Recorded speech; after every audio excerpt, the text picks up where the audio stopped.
स्वागतं कृष्णा शरणागतं कृष्णा स्वागतं कृष्णा शरणागतं कृष्णा मधुरापुरि सदना मृदुवदना मधुसूदन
असतो मा सद्गमय तमसो मा ज्योतिर्गमय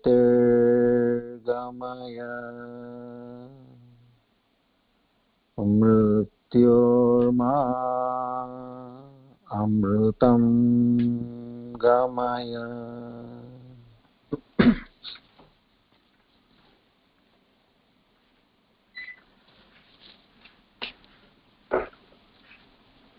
सहनाववतु सहनौ भुनक्तु सह वीर्यं करवावहै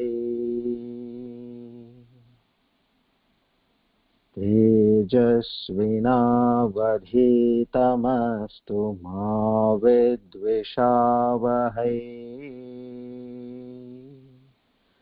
ॐ शान्ति शान्ति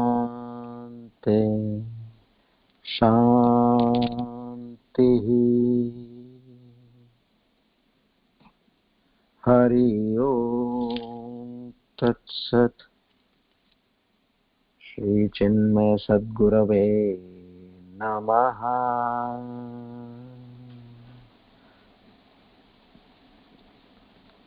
Shri कृष्णार्पणमस्तु।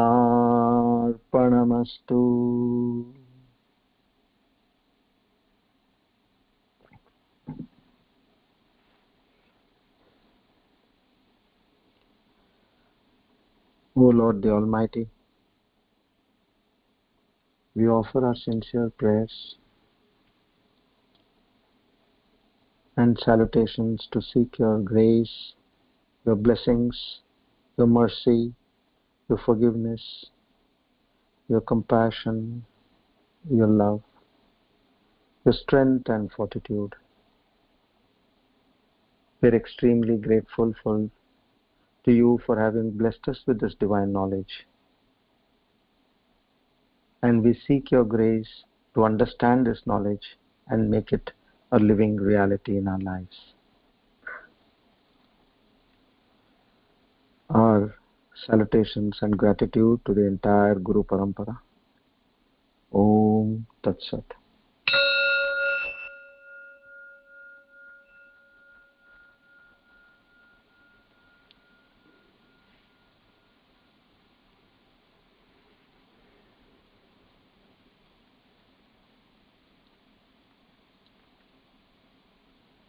So today we are on the Divine Discourse number 72, 27th of June 2020, Sharvarinam Samvatsar, Uttarayan, Grishma Ritu, Ashadha Mas, Shukla Paksh. Shashti and Saptami combined today on a Saturday.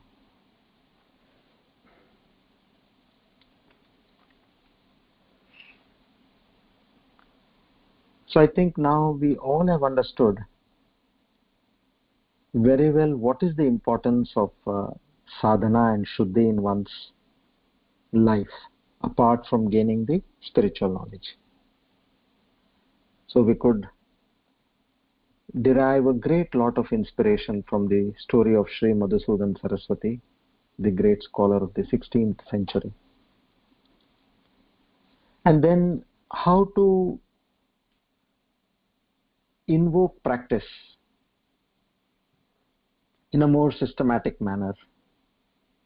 And there again we learned from an inspiring story of Mr. Benjamin Franklin, who was at one point of time not that great in his life, but later on he himself prepared a chart to overcome his weaknesses, and how he turned out to be a great versatile personality in the entire human history.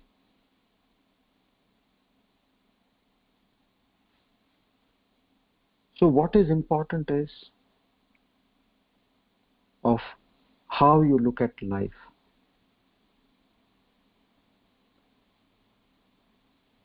What is your confidence level within? Are you losing out, or do you have the strength to rise up and march ahead? As Sri Krishna Paramatma says, Uddared Atmanam Atmanam. One can lift oneself by his own self. And he says that is the power one has got. Your mind can become your own enemy or your best friend.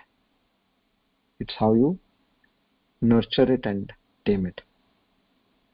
So taking this forward, now with the same spirit, now we are hard pressed on the sadhana and shuddhi, now that the Guru Purnima is just at the threshold. So I'll tell you another story which gives you more clarity as to how these vasanas, the tendencies, one's habits, they make a strong impression on your mind and your character, which affects your daily functioning and also which acts as a great hurdle to you in your achievements. There was once a king who had got, this is in the olden times where they much relied on these birds like pigeons and falcons for transmitting messages and also as a great pet. So a king had got a pair of falcon, and he was very fascinated with them. What he does is he gives it to his chief trainer. Why don't you train this pair of falcon? They were of a very high pedigree, which is known as a peregrine, is the one of the top class pedigree of these falcons. And now the trainer is training them, and he sees that one falcon is soaring in the skies, rising higher and higher day by day, and able to fly so very well. But another falcon is just seated on a branch of a tree, always there, not budging. Now this worries the trainer. He tries his best, but he cannot do anything about it. Sorry. Then this news goes to the immediate higher-ups. Then from there it goes to the ministers, and then to the king. The king says, what's happening? Why is it that we are not able to take care of this?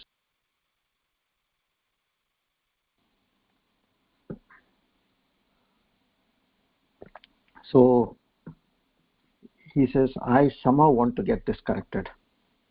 Do whatever you can. And he tells his top minister that you please handle this. And they do all sorts of things, even to the extent that, okay, there is some black magic happening on this, or some kind of a problem, consulting doctors, black magic, trainers, everybody is over. Now finally the king gets fed up. And the unfortunate thing is, from his palace window, he could directly see this tree and on which this bird is seated. So every morning he gets up, it is seated there on that branch, not budging at all. Whereas the other one also, you can see it's flying high up in the sky. Now the king finally says, I think we need to call an expert from the countryside and consult him for what's happening. So the best person they could understand is a farmer, and a farmer comes in. Now the farmer comes in and he does his job. The king sees that the falcon is no more there on the branch, which he normally sees. And it's flying high. Two of them are flying now, soaring in the sky. He's so happy. He says, I want to understand what was wrong with this. The farmer has already gone back to his village. He has done his job and gone. He says, no, please call him back. I want to talk to him. Now the farmer comes. He bows down before the king. And the king asks him, what is that did you do to this falcon, which nobody else were able to even move it an inch from its place? Everybody had done their best, and I am a witness to that. The farmer said, My Majesty, it was very simple, very easy. I just cut that branch on which it was sitting. That's it. The moment I cut the branch, then it started flying. So we too in our lives, we have become complacent with so many things. We have become used to, we have become habituated, deep-rooted with our ideas, our habits, and are formed of great comfort zone. Now when it comes to the time of such practices, I wouldn't call them as easy practices. They need a lot of effort and your mental energy as well. And if one has to succeed in that, he or she definitely has to be outside their comfort zone.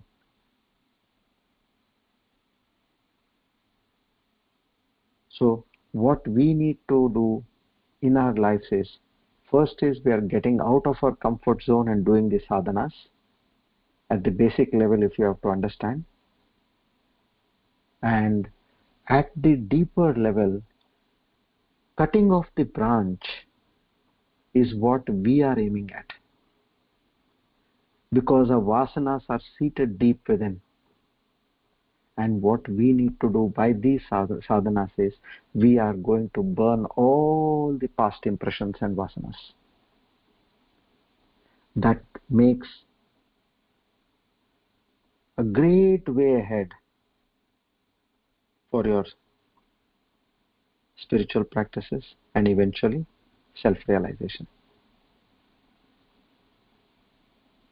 Visualize that. Now that you all have learnt the art of visualization, take this. Yes, as the branch is chopped and this falcon started soaring high above, otherwise it was ordinarily sitting as a crow or as any other ordinary bird on a tree. So we as a jiva, if you have to rise above from the other jivas, you have to cut that branch on which you are seated. And understand, Progress is always gradual and consistent. Don't ever think that I started today and next Saturday I'm going to be great. It's a process. And every point of time, every day you've been doing, little by little, you will be growing. And that small portion of sadhana, which is done on a daily basis, that adds to the accumulated sadhana. Very important. Never be disheartened. But I will tell you, you will see the benefit by yourself. As you are doing, you will get to know the benefit. And how much this little on a daily basis will help you?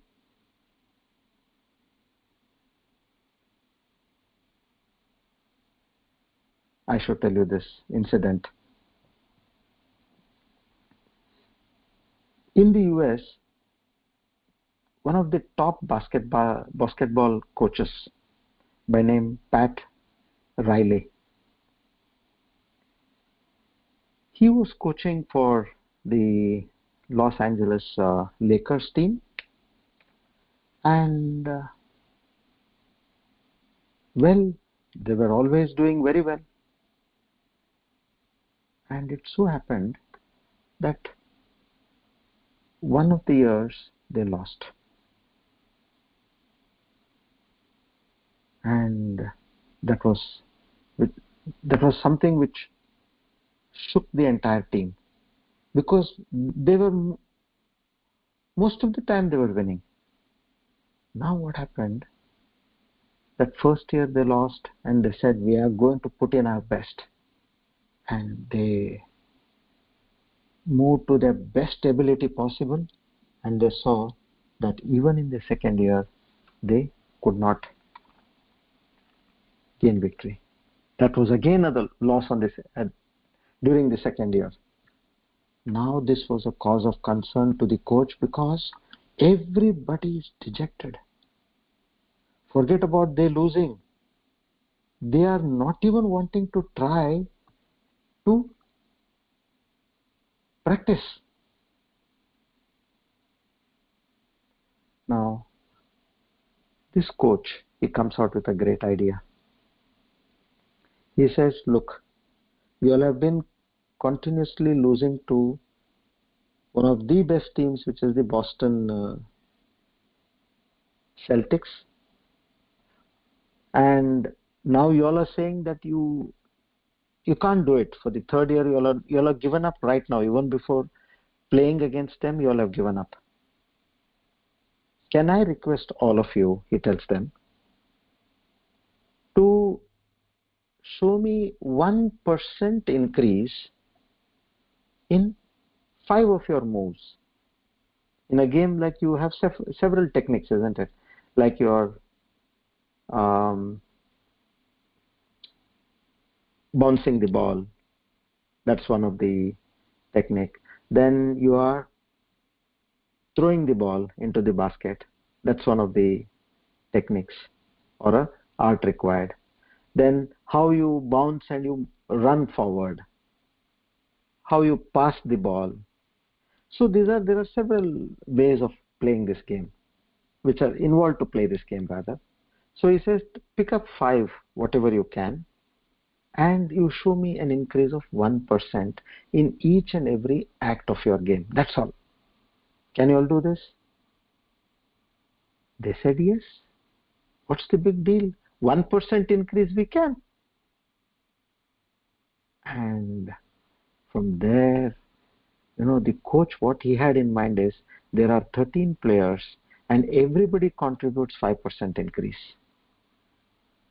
Says, now I can see 65%. He tells everybody, just by you contributing 1% in each and every act of your game is going to contribute 65% to the entire team.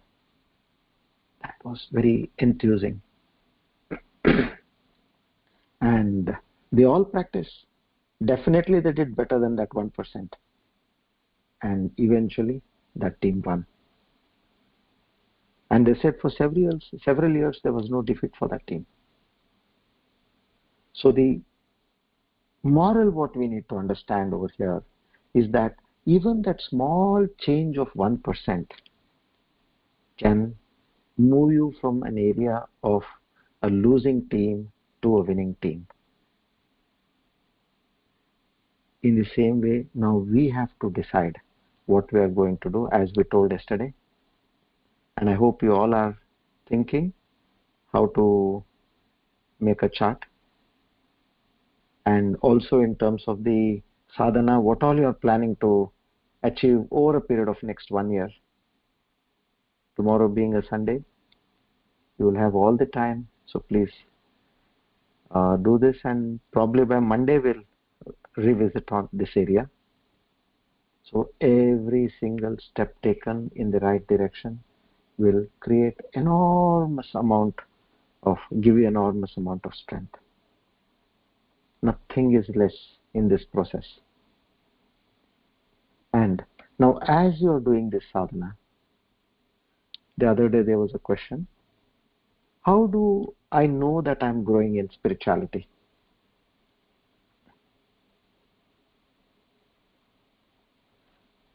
Nobody need to tell you that you are growing or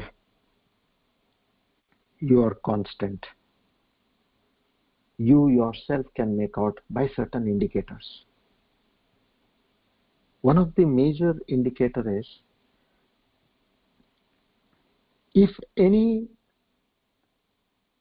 person, situation was disturbing you to a particular extent in a past, now as you keep doing this sadhana, that same situation, that same person, let's take for example, is doing the same thing. There's no great difference in earlier what was done and what is done now. You will feel a lot less reduced disturbance in your mind. You will start feeling that. Rather, if you're on the other side, what happens? You will start getting more irritated. Here, at a point, you may even smile at that person. Like, what are these foolish games you're playing here types. That will be the kind of the profoundness which will come in your heart to face situations. They will not affect you anymore. Once a person said, before spirituality, when anything happened to me, I used to complain, what? Why is this happening to me? I used to complain. And after I started practicing spirituality, same situation, I just say, so what? This is that big paradigm difference. So what? Very casually. So what? Once Swami Ranganathananda of the Ramakrishna Mutt, somebody asks him, what has spirituality done to you? And he, in very simple, plain words, he tells, when I go inwards, meaning when I sit and meditate, I experience peace. And when I interact with the world, I ask, what I can do for you? This is what spirituality gives you, eventually. But to a common person, you see for yourself, it is just the reverse. A common person, as he closes his eyes and he sits, there is turmoil inside. And he says, I can't focus. He'll be just waiting when to open his eyes. And again the reverse in the outer world, he will be only thinking, what can I get from you? Not what I can do for you or what I can give to you, but he'll say, what can I get from you? This is that difference. And this is the appropriate time to mention this because when you are doing this sadhana, you will start seeing that difference. A U-turn will happen in both ways, in all angles of your agitations, your hankering of the mind, your overall vision of life. Everything will start taking a U-turn for the better and for the infinite, not for anything small. Okay. Now, I had sent you a recording of the shloka, which is chapter 2, verse number 7, which is about surrender. You'll just by heart that now. So maybe the countdown will keep it from, you'll take time to do the sadhana list up till Sunday, so that we can take it up Monday, Tuesday, by Wednesday or so. There's no hurry. 3 days you all can by heart that shloka. The initial shloka which we by hearted, I hope all of you know by heart as of now. And you all must also properly sent it to your subconscious mind that yes, I have moha in my mind, which is that delusion, wrong understanding, and ignorance of various things.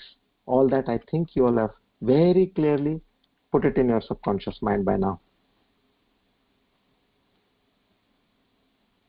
I'll tell you the incidents which happened in Mahabharata of how such a great warrior of the entire Dwapar Yuga, Arjuna, who had so very well prepared for the war with not only astras, he had about 30 divine astras, meaning the weapons, celestial weapons, and such a great warrior, apart from having astras, he also had done great penance and so much of poise and depth in his character, which is something applaudable. Now, to such a person, see how moha strikes, meaning a wrong understanding situation, how it strikes.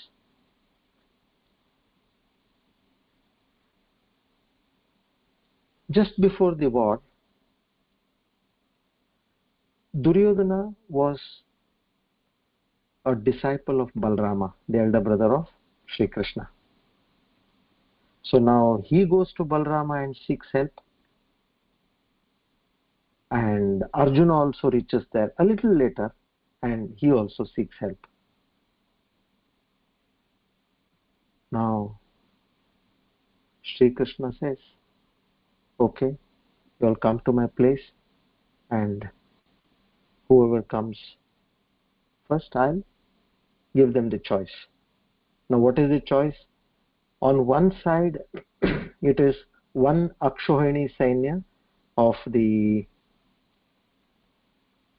Narayani Sena, that is Sri Krishna Sena, I will be giving to one person, and on the other side you will have only me unarmed, without any Sena or without any army. Now imagine where there is an Akshohini Sainya on one side and on the other side Krishna. So Duryodhana was all hell bent to have this Akshohini Sainya.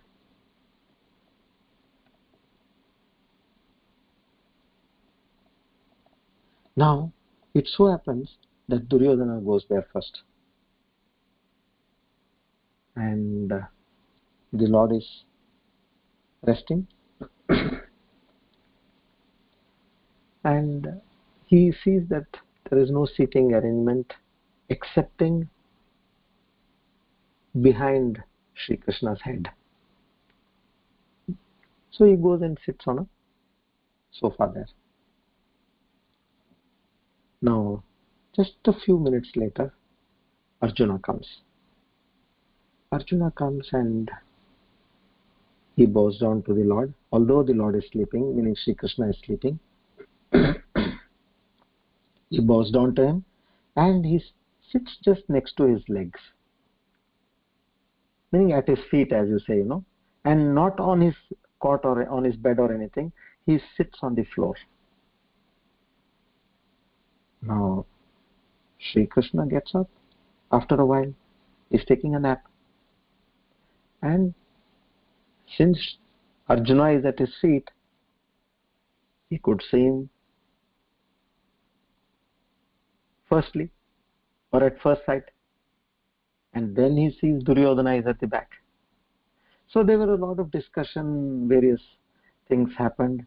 And then Sri Krishna, he tells Arjuna, Arjuna, now you can choose. You take the choice. I want you to first choose. Now before that, before this discussion, Arjuna had spoken so well. If you see his level of understanding how to put forth things, it was marvelous. Sri Krishna tells Duryodhana, you have come with a yojana, whereas Parth has come with a yachana. You have in your mind Rajniti, whereas Parth has come with a Samarpan Bhavya. He has not come with any politics. And you have come with a desire of Samarthan, where you want my army. And what? One Akshoni Sainya means what? It is 21,870 chariots, 21,870 elephants, 65,610 horses, and 1,09,350 infantry. So totally one Akshoni consisted of 2,18,700 warriors. And the ratio is 1:1:3:5. Imagine with this kind of a strength. Here on the other hand, what you have?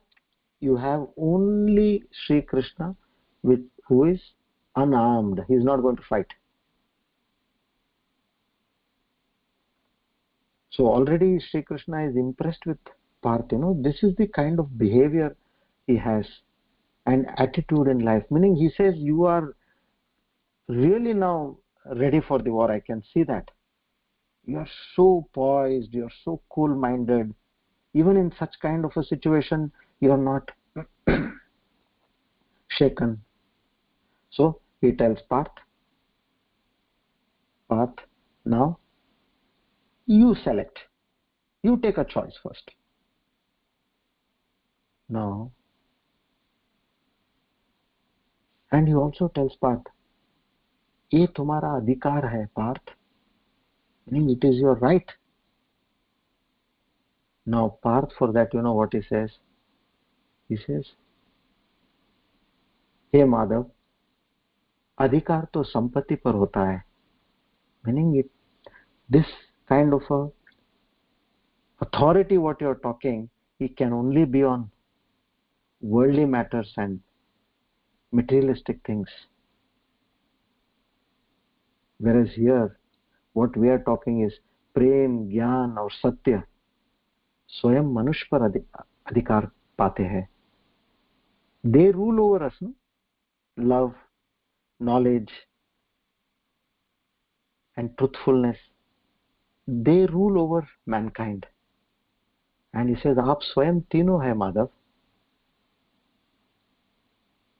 आप स्वयं धर्म है. See the profound nature of his understanding and words. You are all those three, which means love, knowledge, and truthfulness, and you are a manifest of righteousness on this planet, in this world. And he tells, मैं आपको चुन नहीं सकता हूं. I cannot take you as a choice. Now at that moment, Duryodhana is so happy within. जैसे लड्डू फूट रहे जैसे ना, he's so happy with him because it is like saying, okay, I cannot choose you, meaning the choice is going to come to Duryodhana now. I cannot choose. And just with that pause, Parth suddenly he turns and says, केवल मांग सकता हूँ Madhav. I can only request for you, beg for you, beseech for you, and that too न विजय के लालसा से, न पराजय के भय से, केवल धर्म के लिए. Not for the sake of victory or for defeat, but only to uphold dharma. And he says, Madhav, मैं आपको मांगता हूँ. चुनाव नहीं इधर. I am requesting for you.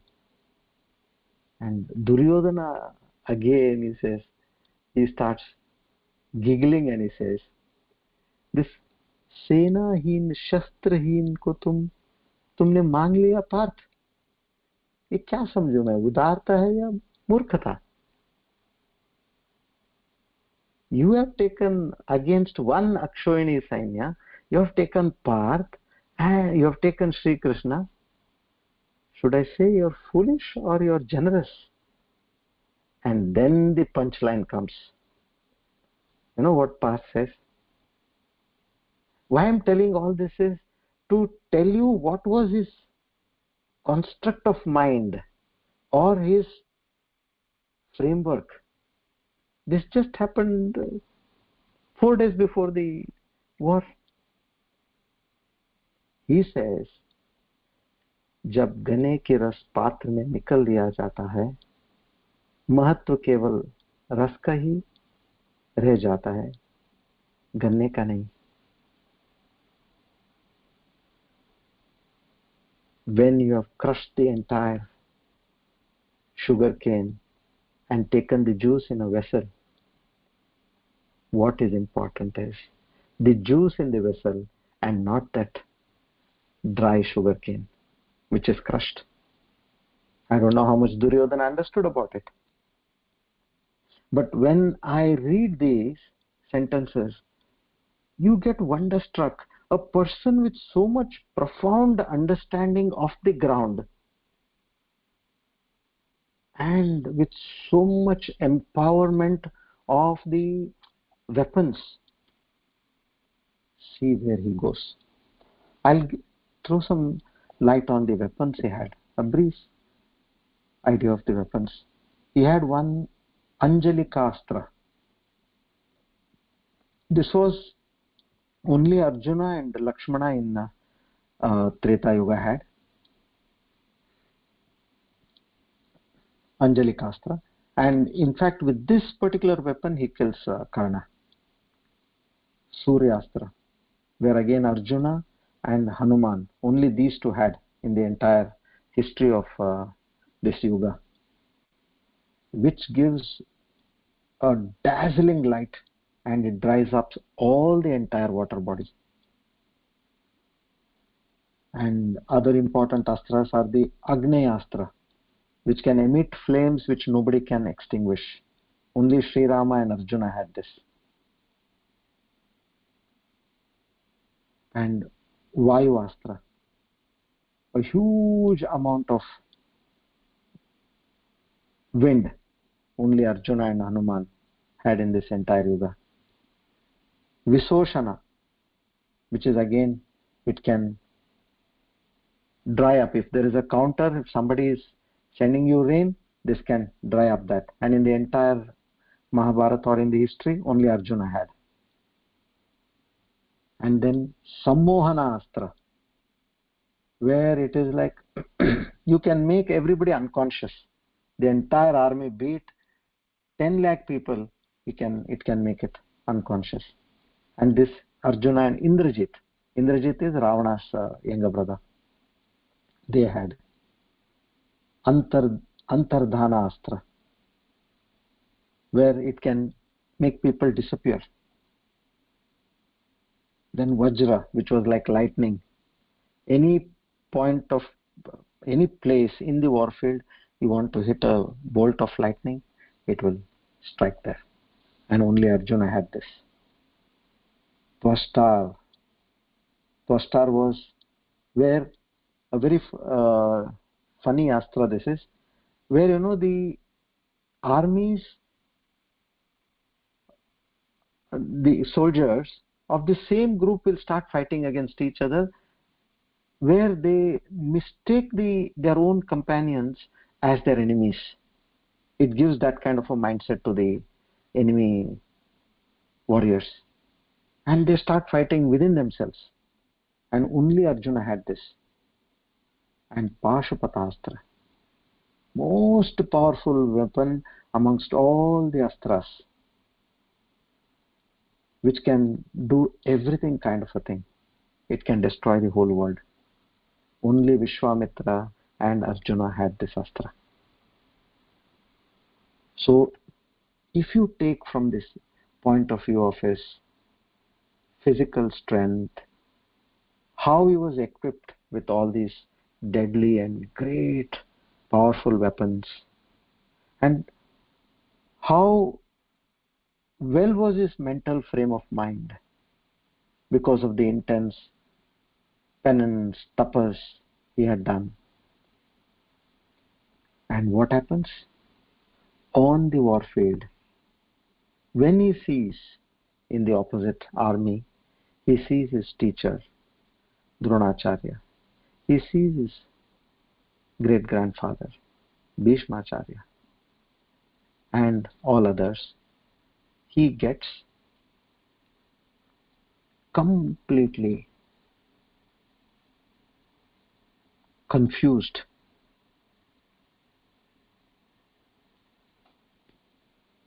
Now, this was a state where what he says, my legs are shaking, my arms are shaking, I'm completely lost my senses, my throat is parched.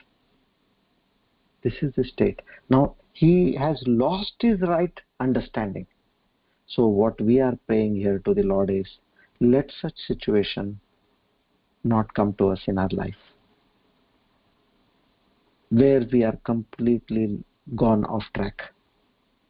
And if there is any other situation where we already have gone off track in understanding our own self, or in understanding our family members, or friends, or relatives, or people in the world, oh Lord, give me the right understanding so that I can correct myself. And immediately along with this, where we have already by-hearted by now, we'll go to the next one, is that surrender. So these two form a fine combination, sending signals to your subconscious, where it will help you to elevate from whatever level you are at this point in life. So the idea behind this is taking these great secrets, how the construct of our brain is, and the Shastras. It's a fine blend of the Shastras and the science. And see that we can be uplifted in life.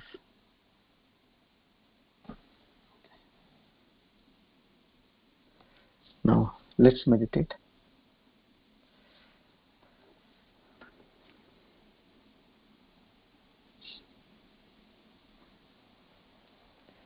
All of you be comfortably seated.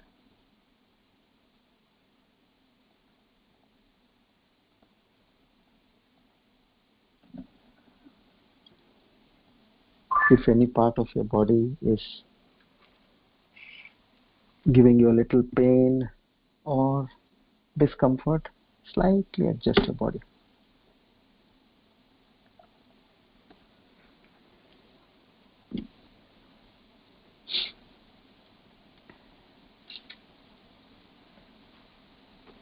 Sit in a relaxed position.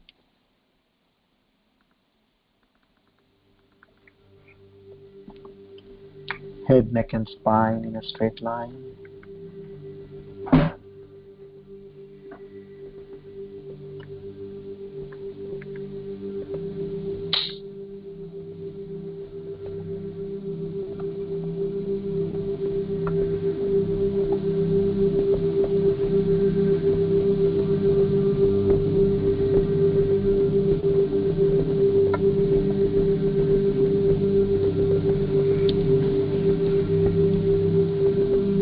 Keep your eyes gently closed.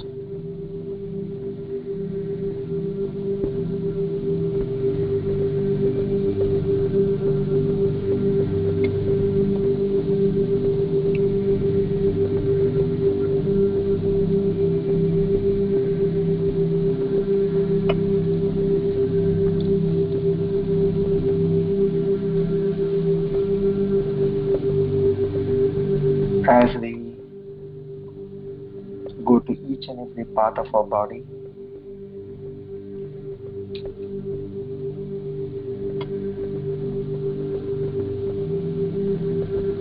energize that part of the body, rejuvenate that part of the body using the strength of your consciousness and the Chetana Shakti.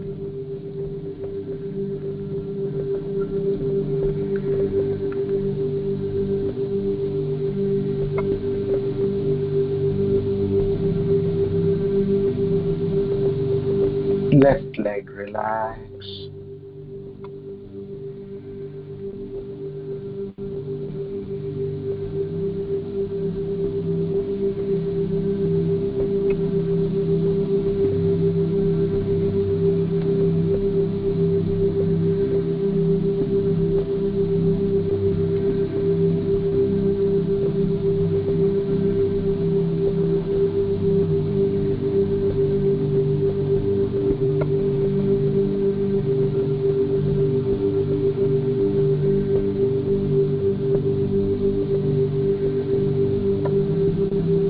Right leg relax.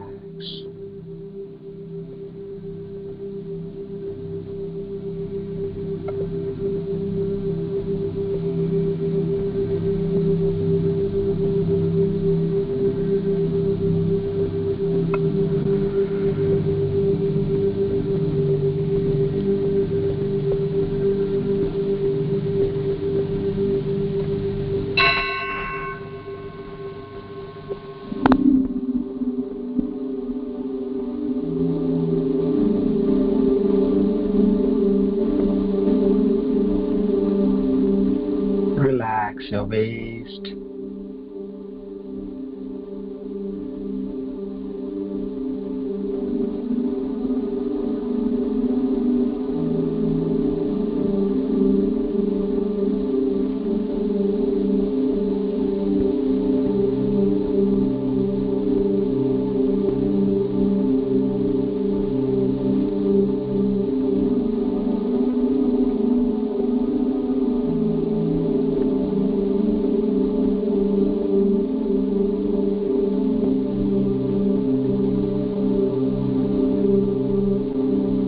Relax your entire back.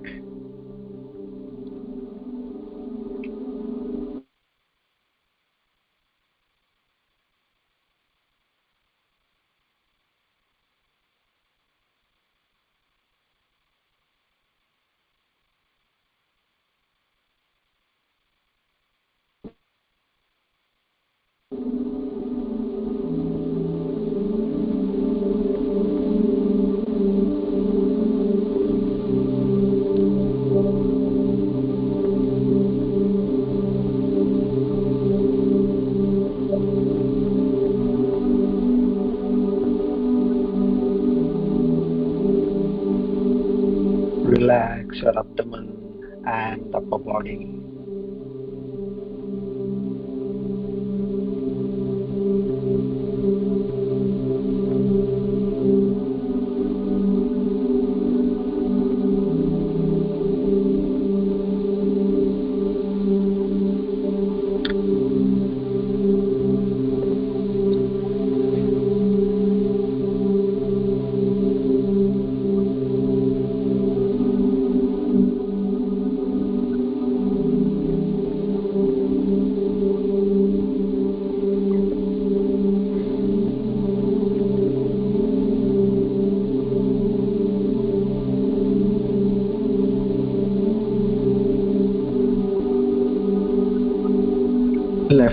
and relax.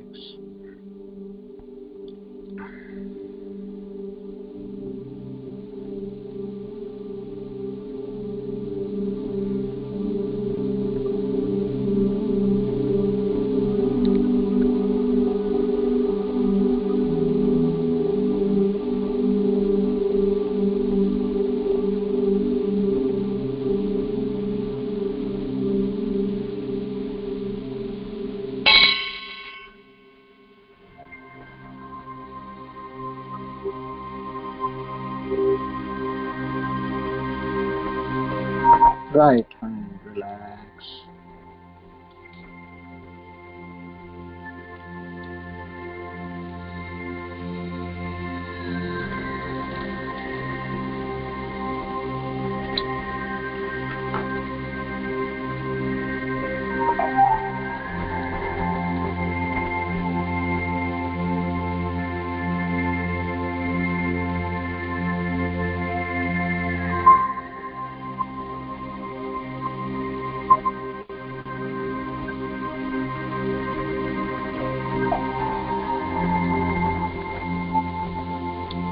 Relax both your shoulders and neck.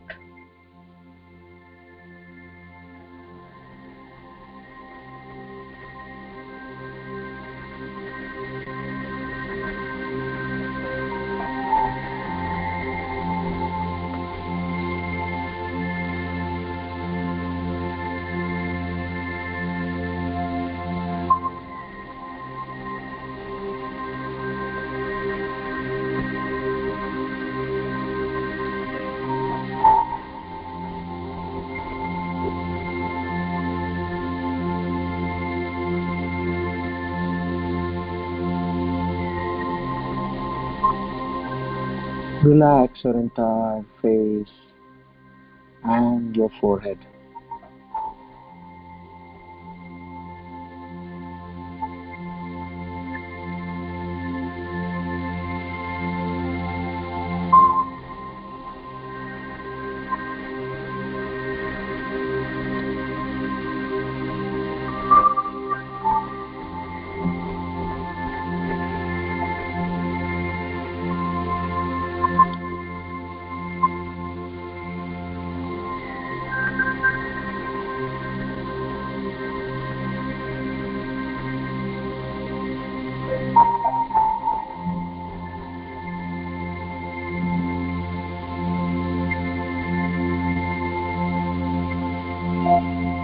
Now, your body is completely relaxed.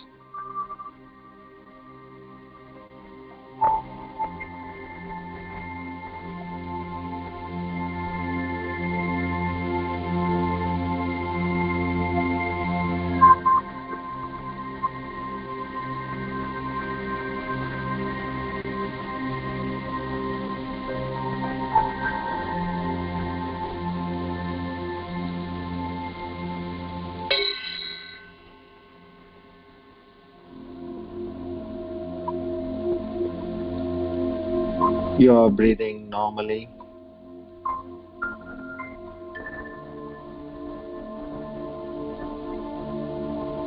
Focus on your breath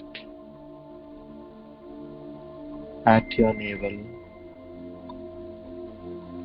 As you breathe in, your abdomen moves out and vice versa.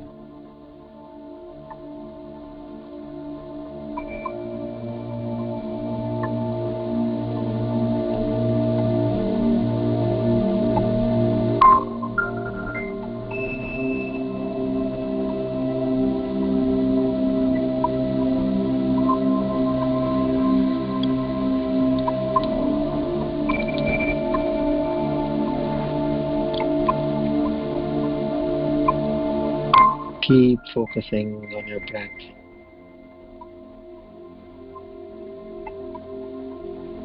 at your navel.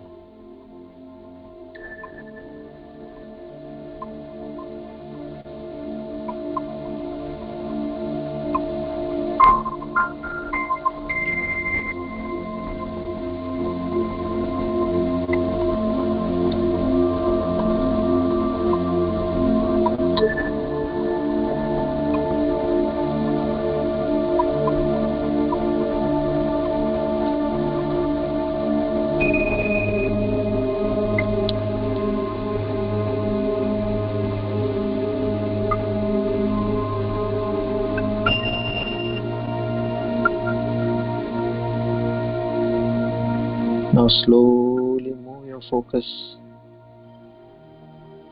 from the navel to your nostrils and keep focusing on your breath.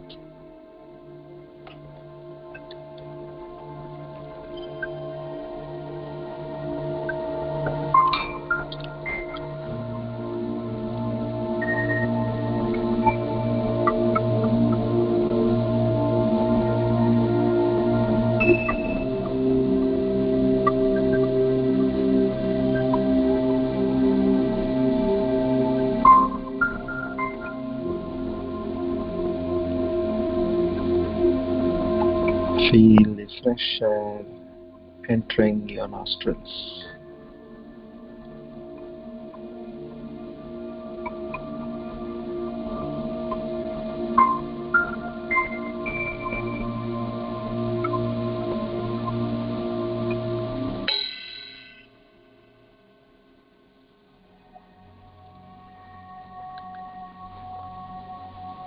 Now your mind too is calm and serene.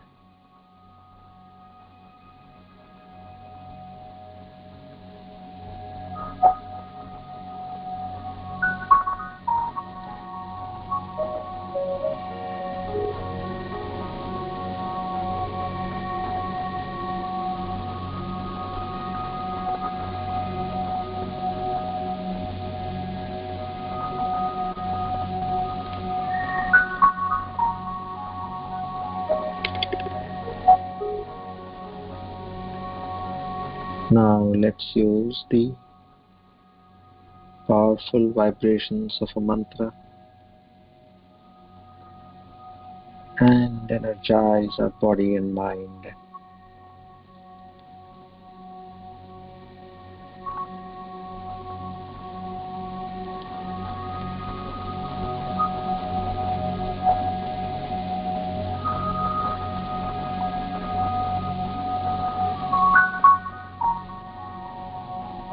Om Namo Bhagavate Vasudevaya.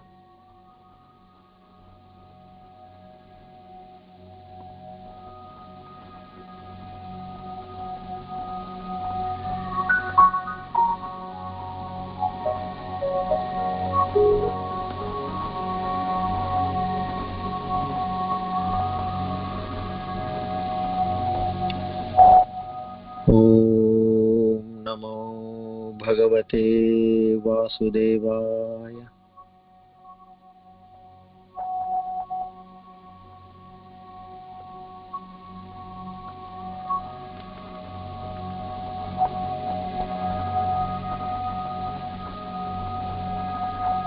Om Namo Bhagavate Vasudevaya.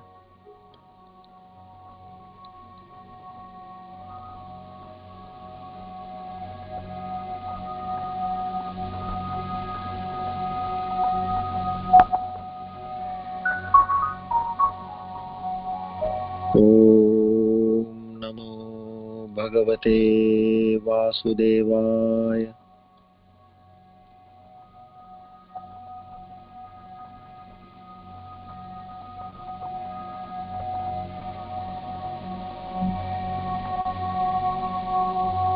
Om Namo Bhagavate Vasudevaya.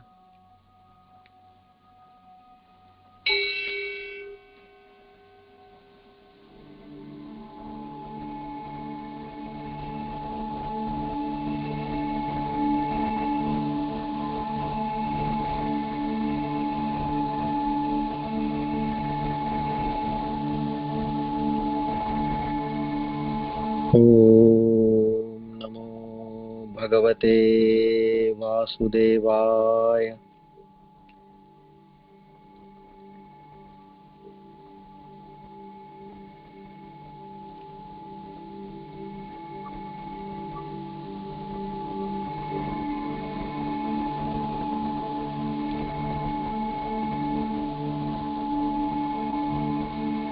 Om Namo Bhagavate Vasudevaya.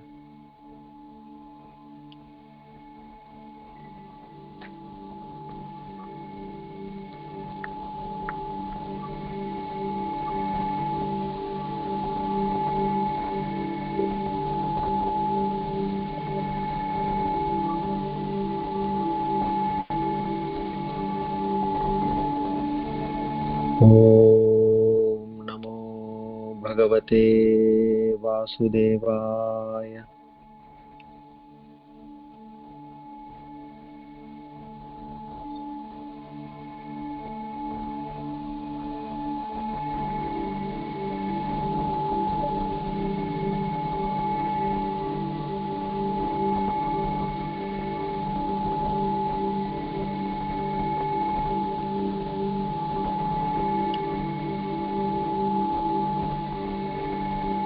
Om Namo Bhagavate Vasudevaya.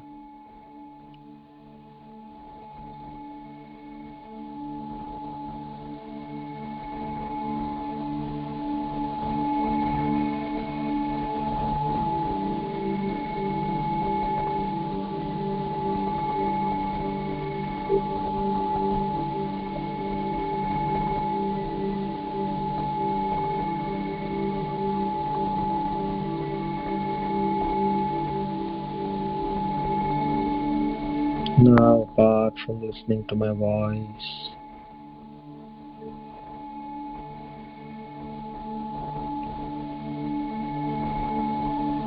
pay attention to the sounds around you.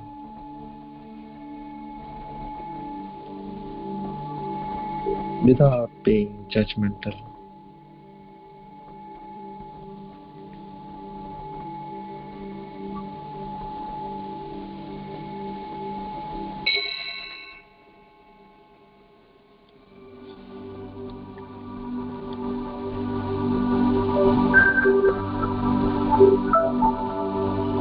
Note that all that you can hear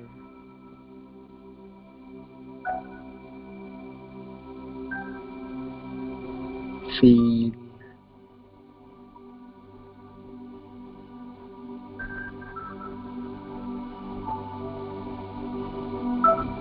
smell,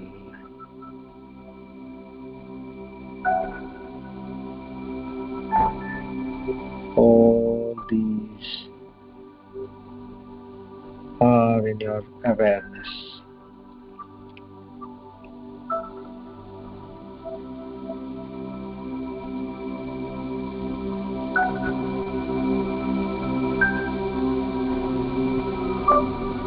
You're clearly able to see your body,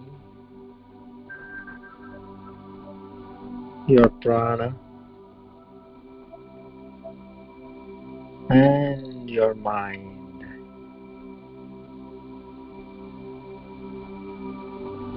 which is all in the awareness.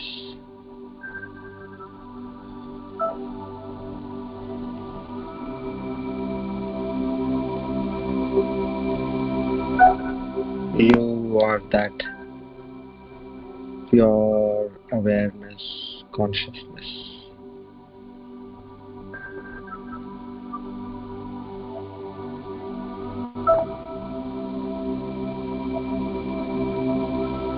Before this knowledge, you had taught yourself to be the body, the mind, and the prana.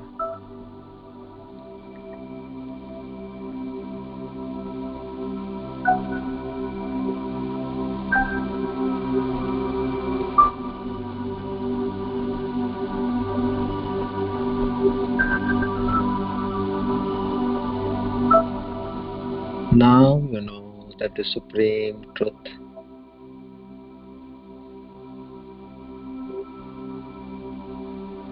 is one alone and second to none.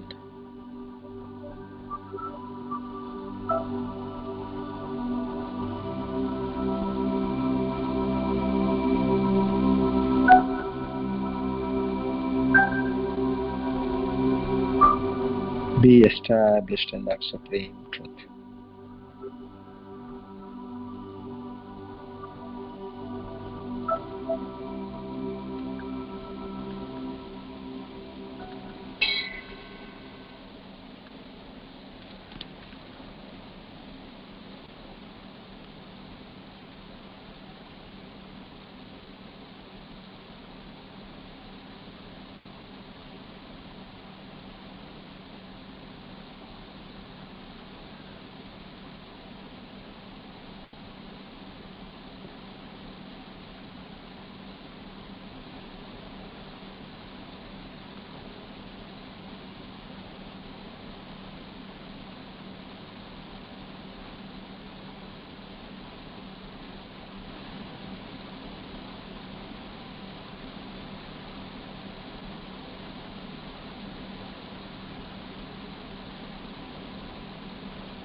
Now slowly rub your palms.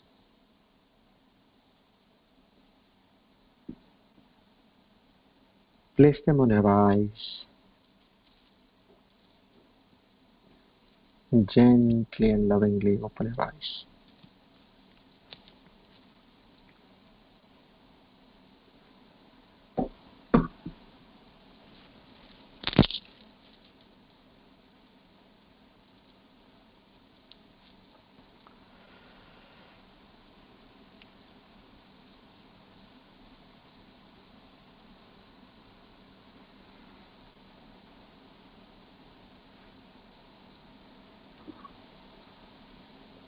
Okay, we conclude.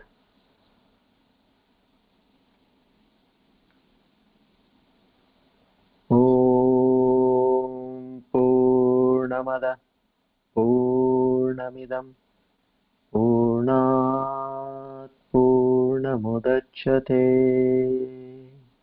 Purnasya Purnamadaya Purnamevavashishyate. Om Shanti Shanti Shanti.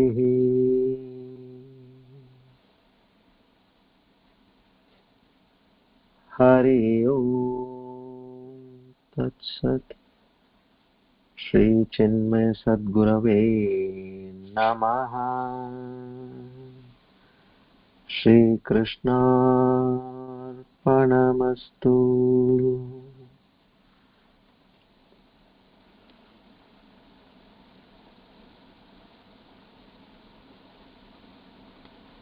O Lord the Almighty, we are extremely grateful and thankful for this rare privilege and opportunity bestowed upon us. We continue to seek your grace and blessings. Our salutations and gratitude to the entire Guru Parampara.